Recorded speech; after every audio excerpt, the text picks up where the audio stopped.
Hello comic fans, here's Earl Grey. The pictures and the short clips in the beginning were sent to me and kindly delivered to me by Michael Haas, who visited actually that exhibition in Brühl, which I've spoken about in panellogy 334, and in particular about the accompanying catalog here, the lots of fantastic material in it. So you should check out that particular video, panellogy 334. But today I want to do something slightly different, because when you may think of European comics and the pinnacle of European comics, maybe you think of Moebius, and maybe you think of Metal Hurlant, aka Schwermetall, aka heavy metal. The two combined would be all the Moebius stories in one big book from heavy metal. All the heavy metal stories from Moebius in one big book. This would be great, huh? And here I have this in my greedy hands. A fantastic package of fantastic stuff, even though I wouldn't say this is the pinnacle really of European comics, because Metal Hurlant was some kind of the experiment, the lab for experimenting for Moebius. He did a lot of loose cartooning, experimental short stories, weird out stuff, provoking just for the sake of provoking, stories that have no real proper end or fun end, but he did some kind of beautiful art that leads later on into his worlds of the Incal or Blueberry. As you can see here, this has some more than just some elements of the Incal and the Airtight Garage, obviously. So, and the Airtight Garage here is reprinted in its entirety in this book here as well. And we go to it later on, as long my power supply here lasts. So be warned, this will be a bit longer video, I guess. Yeah, a long introduction and a quite informative one. But just here to lower the expectations a bit in terms of stories here. This is a pretty typical short story for Moebius in his heavy metal years, The Artifact. And it's about these astronauts visiting some foreign planet, and they come to see the strange castle made out of sand. And that's really just what it is, a sand castle that is destroyed in the end by just one child passing through. So a stupid ending, pretty, if I'm being honest. As for an example, maybe the most important, most famous story of Moebius ever, Arzach, short story ever, Arzach has a pretty silly ending as well, but we come to that in a minute. So these stories are really about Moebius, aka Giraud, finding his footing in sequential storytelling, even though he's experimenting a lot and is on the highest level. But it's not always funny and it's not always working. But even a Moebius strip not working 100% is, for me, it's more interesting than most of other stuff that you can witness. And even stylistically, you wouldn't put this into the drawer with Moebius stuff. At least I won't. This is some social commentary about some director dreaming of these kind of videos, but because of financial restrictions, he just can film stuff like this here instead of that, because his director is a bit of a cheapskate, even though he lives the good life, obviously. So yeah, Moebius or Giraud always had a social conscience, if you want, and yeah, he had an opinion about many things, and this led a bit to this kind of story here, which rewarded him a real shitstorm back in the day, because this story is called Hunt on French in the Holidays, and it suggests it's a good thing to hunt down French tourists when they're in the holidays. He's the hunter, and yeah.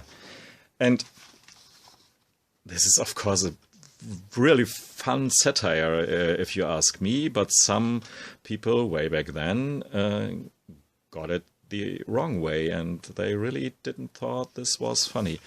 Even though you can really replace it with, for example, German tourists as well.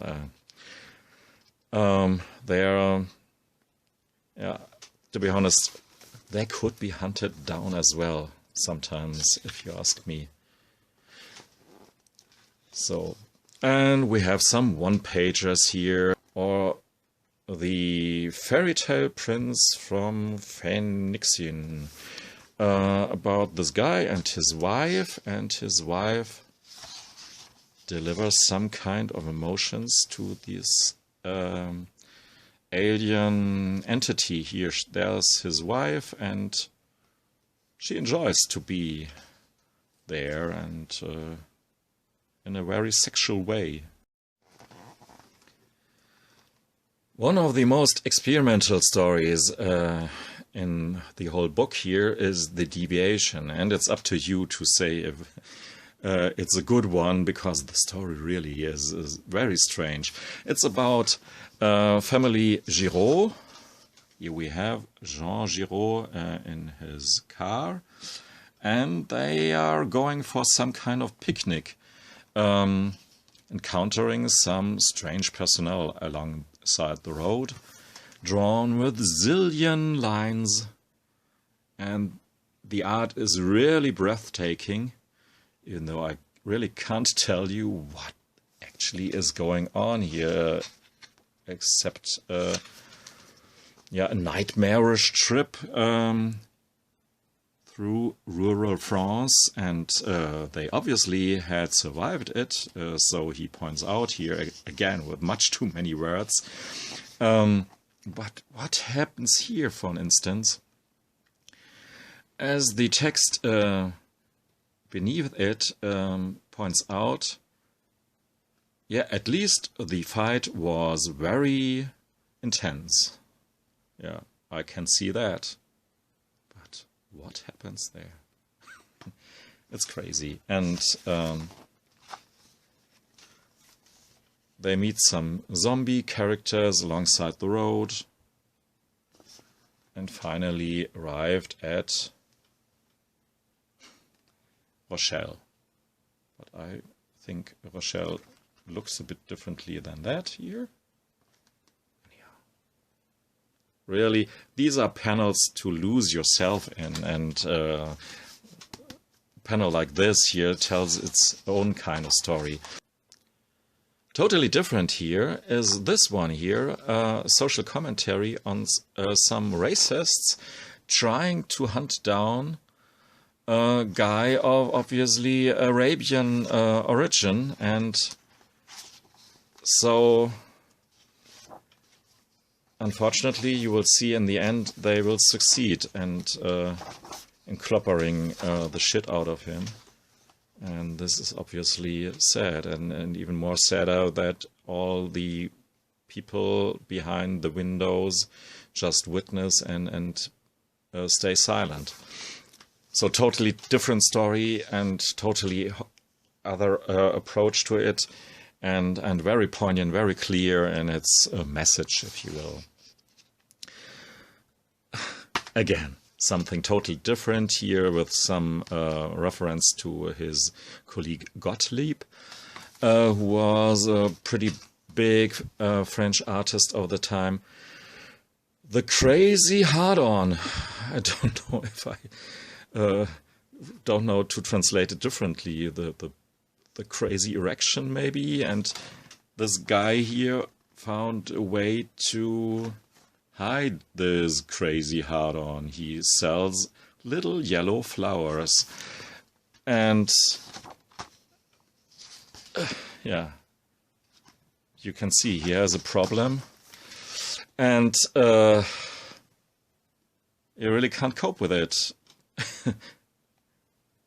even though he wants to deal with it by any measures or with any means, but even cold water can't help him.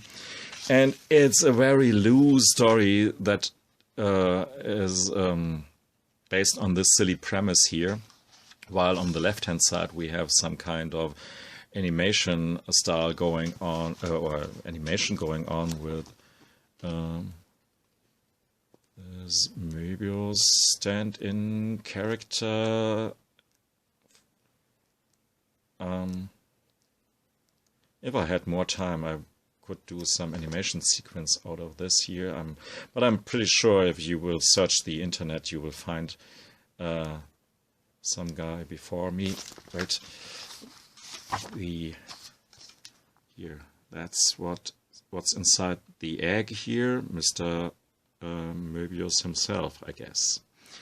So, yeah, we jumped a bit over this crazy hard-on section here, but it's really just a goofy story about this guy who has sometimes an erection, sometimes no, and not. And it's nevertheless pretty fun, even though some pages really don't make any sense at all. Pre-shadowing, in a way, his way of storytelling in the Airtight Garage, which is this type of stream of consciousness narrative flowing with lots of twists and turns that don't make any sense at all, and just playing around with the means of storytelling. Is the man good? And it becomes clear that this is not meant in a morally in a way questioning the human morale.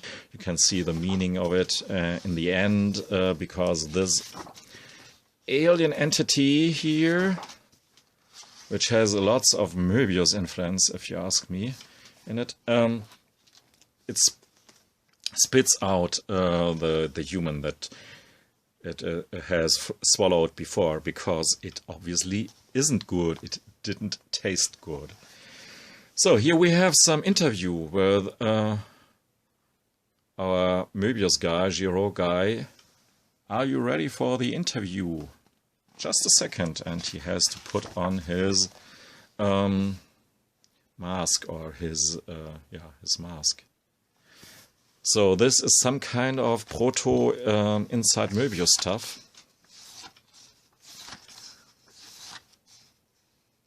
And here we have one of these drawings for arzach. And here's our real arzach in black and white. Yeah, to say this this book is full of very good looking toilet humor is really no exaggeration at all, I think. Moebius had just fun to always undermine the expectations of high art. Especially when he became famous, he always found his way to say, hey, my humor is sometimes just this kind of stuff here. So, and on the next page we have the most famous pages of arzach proper, of course, and I will never tire to show these pages here off to you, and I don't know in how many versions they are here on my shelves. Despite of the pretty stupid ending, I have to admit, this is just wonderful, imaginative fun.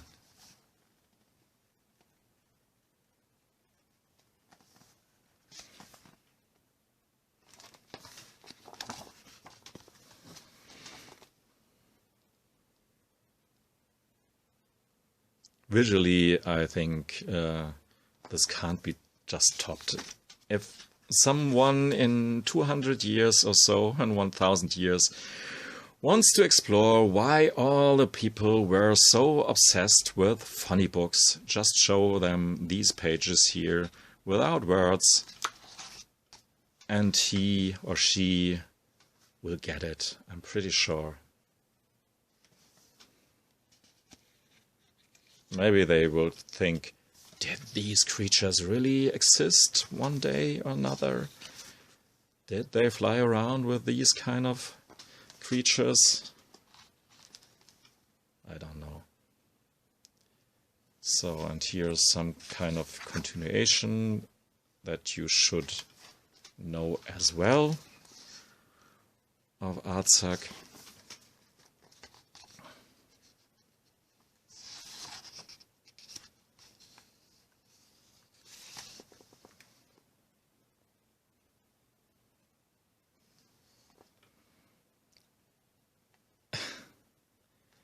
Yeah, I don't know if I should put always some black block above these genitals of these creatures just because of my American audience. I know you can draw slaughtered people in every way or fashion, but please don't show me some dick or boob. Anyhow, so who feels offended by this beautiful stuff here? Just tell me. Here's another Arzach story, but the real star in this story, for me at least, is this old-timey car. It triggered really my imagination, and when I was a little kid, I never was a fan of sports cars, modern cars, but I really liked these old cars, and I still do like them a lot more than all these streamlined modern cars. So, but I get sidetracked here a bit. Our Arzach dude enters this building here, and yeah, of course it's a stream of consciousness storytelling here, but so beautiful and so precisely drawn that it has to be in some kind of parallel universe. It has happened there, I'm sure. All these Arzach stories really are just a very loose cycle of stories hinting at some places and some events, and there's so much space between them that each and every reader can figure his own story or her own story about the stuff here. And another Arzach story. So, yeah, this is not a little deal. This is a big deal to get all the Arzach stories in this beautiful format here and very good reprinting printing quality in one place. And I had a hard time if I should pick my favorite Arzach story. Maybe the first one, because it just was the first time I experienced an Arzach story and moebius story and what comics really can do. Yeah, this page here is maybe some take on the Battle of Alexander. I forgot who ever painted this, but just moebius style with lots of details, and of course he had his shortcuts to depict space with just some lines, but yeah, just some lines isn't really an understatement. Wonderful stuff.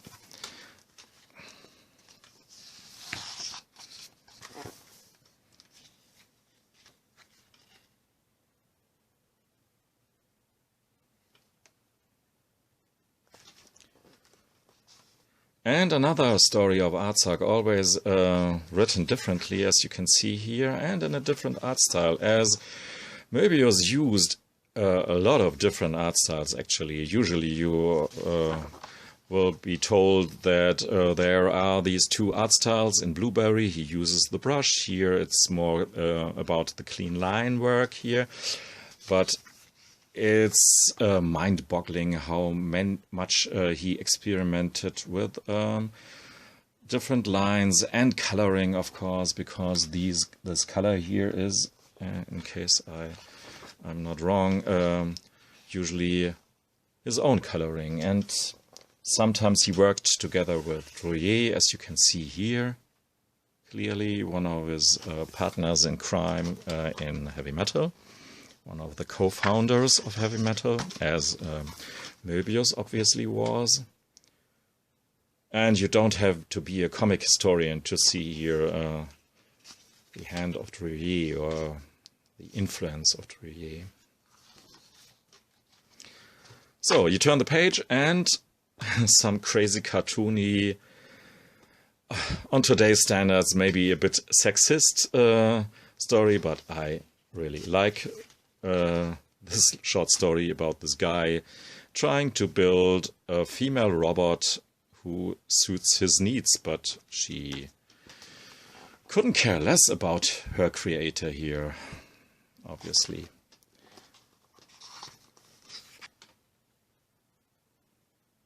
And here's some other one-pager that harkens a bit back to old cartooning.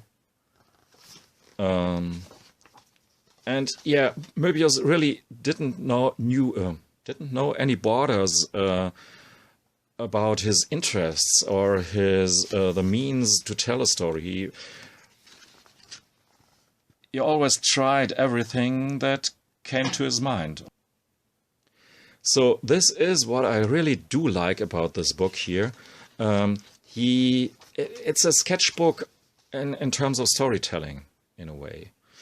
Because Moebius tried a lot of different ways to tell a story.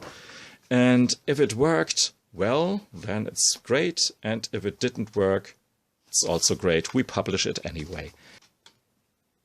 Here's a short story in which Moebius explores the enthusiasm of the 60s or 70s with or towards psychotherapy, and especially exploring our sexual drive and all the stuff that is underneath our the thin veneer of our personality. And that's, of course, always a thing in which Moebius was interested. And here we have some stuff of Major Grubert in a very cartoony style. Moebius had always some kind of problem to keep the outward appearance of a character consistent over the longer run of a story. You can see this in the Incal, you can see this in Blueberry even, where Blueberry really changed his outer appearance over the run of the story. In the Incal, it was used as some kind of interesting means of telling the story, to show us the character has changed over the run of the story. And as you have read the Incal, you know,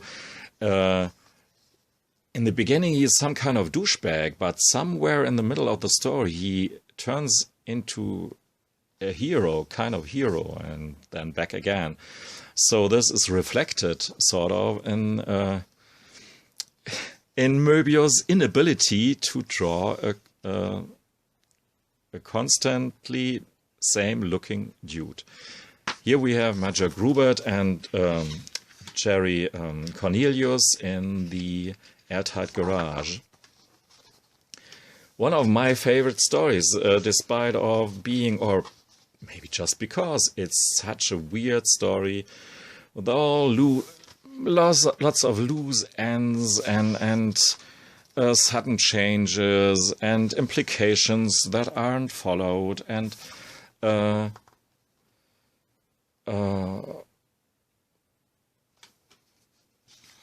yeah, lots of experimentations and sudden ends and sudden beginnings. It's very jumpy. I mean, if you want to have a coherent story, there are so many reasons for frustration, and throwing this story here just in the corner of your room, I don't know, but you just have to like this kind of surreal storytelling. But it's famous for good reasons, and one of the best stories and runs of Moebius. I really put it on the same level as the Incal and Blueberry, even though it's more a collage of stories, of different stories, than a real story, if this sentence makes any kind of sense. And just by flipping through it, you see how different some pages look in comparison to some others that I've shown you before. Just compare this way of drawing with some of the more cartoony, more loose stuff that you can witness. For example, 2 pages later on, the head grows immensely, and the animal he rides on here is just a goofy, cartoony character once more. But you can be sure it will turn back again to some other kind of drawing.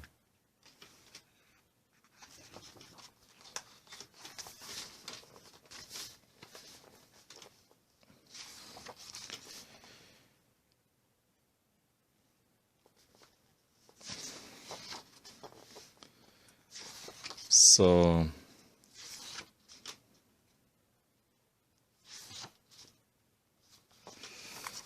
that's the title of the German airtight Garage, die hermetische Garage. And the ending is pretty significant because, let's flip through the ending of the story here. No, it hurts a bit my heart to flip so quickly through these pages, but I think this video is already long enough. But look at these pages and these characters who have... You can, of course, say a lot to all the stuff here, but I just can't. Just ramble my way through here.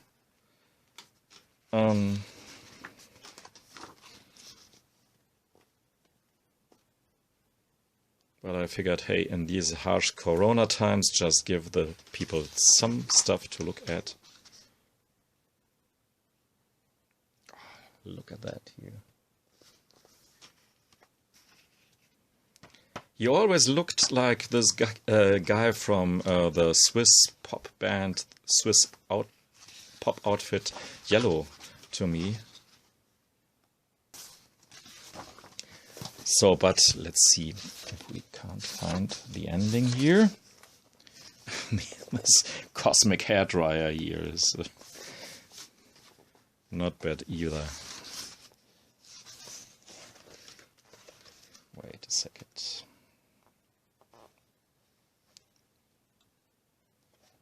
Yeah, that's the pretty mundane ending. Sorry if I spoiled the story here for you, but really there's nothing to spoil because there's no real plot line going through. And then we have some different stuff drawn in different styles again here. Indulging in funny cartooning. And it's directly followed by one fan's favorite, The Long Tomorrow, written by Dan O'Bannon. A direct predecessor to the Incal, obviously, and especially when you look at this panel here, this looks right there like the first panel of the Incal. Exploring crime noir narratives in a future world with great art, of course. Yes, a great car chase. Gorgeous coloring, the handmade way, and the most disturbing sex scene ever in comics, if you ask me, here. When this guy here, our private investigator, suddenly has to see that the woman he makes love to is actually this kind of thing here. And when you've read this sequence of pictures, I tell you, this can take some toll on you, has some toll on you. The short story here is a part of a collected edition with some bonus pages, of course, and called Long Tomorrow, obviously. And if you can get that, it's highly recommended. Because of all these stories here in the book, it's just one of the few with a proper actual story. And as much as I like the whole experimentation and the stupid jokes and the Dadaistic experimental approach of Moebius here in this book, it's nice and soothing to have some kind of real narrative sometimes going on. But the tech Moebius always comes up with is pretty believable. I mean, these things will be really built someday, and of course they have their goofy Moebius quality to them, and all these cute, strange animals that Moebius always squeezed in his stories. His imagination is maybe not so far off a potential future as it looks on the first sight here.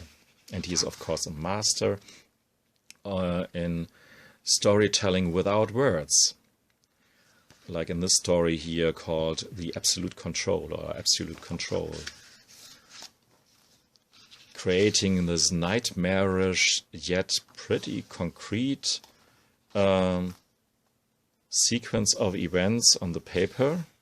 You think you know what's happening here, yet you ask yourself, what is actually here happening? And there's some kind of solution given in the end. In this case here, it's actually pretty poignant and interesting. In the next story, we have this lady here quoting from this book here, some kind of ballad, hence the title, Ballade. But there's some kind of dichotomy between text and pictures again, so it's a bit loose again. But what pictures you can see here, and all frame-worthy, if you ask me, like so many pages in this book here, of course. Actually would deserve to be ripped out and put into some kind of frame. Though, of course, I don't do stuff like that.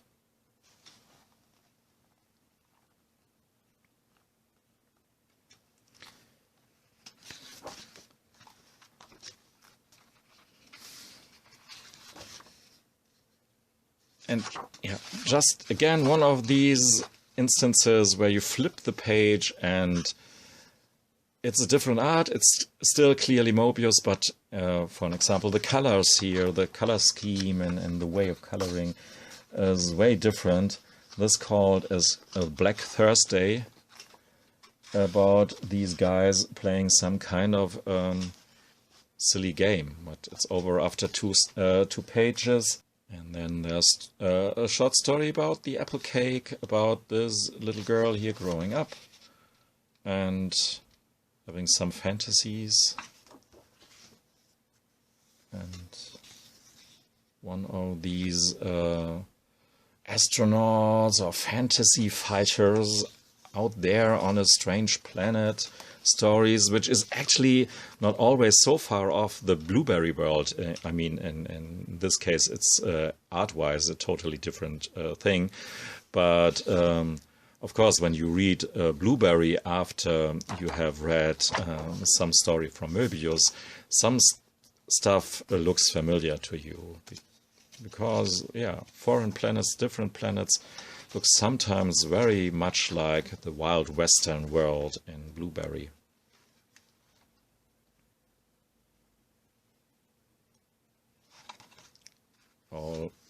Almost like Tardy here a bit in a way. Jacques Tardy. Especially when you look at these faces here.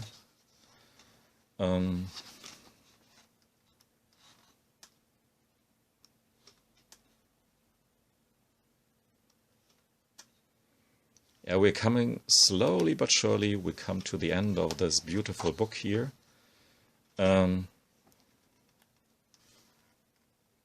I'm so glad that I picked up this book here back in the day.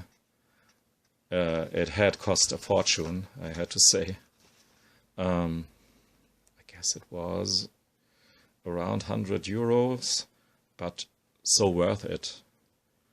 A limited edition, unfortunately. Here's it's a short Cthulhu Lovecraftian story, even though it's not a very original take on Lovecraft, but it's just optical, impressing and overwhelming in a way. And maybe this kind of picture is exact the way you should go with a Lovecraftian story to really show the immense power, the out-there-ness of Lovecraft's imagination, and take it and add some of your own imagination on top of it. So, as this book here is a great document of the fantastic comic brain and art brain and factory of stories and ideas and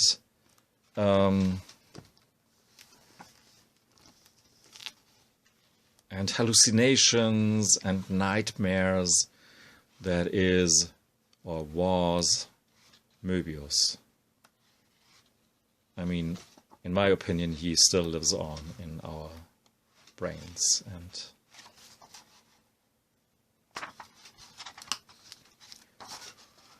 thanks for giving us all the stuff, Mr. Moebius, wherever you are now, on which mushroom you float. Thanks for listening and watching. Goodbye.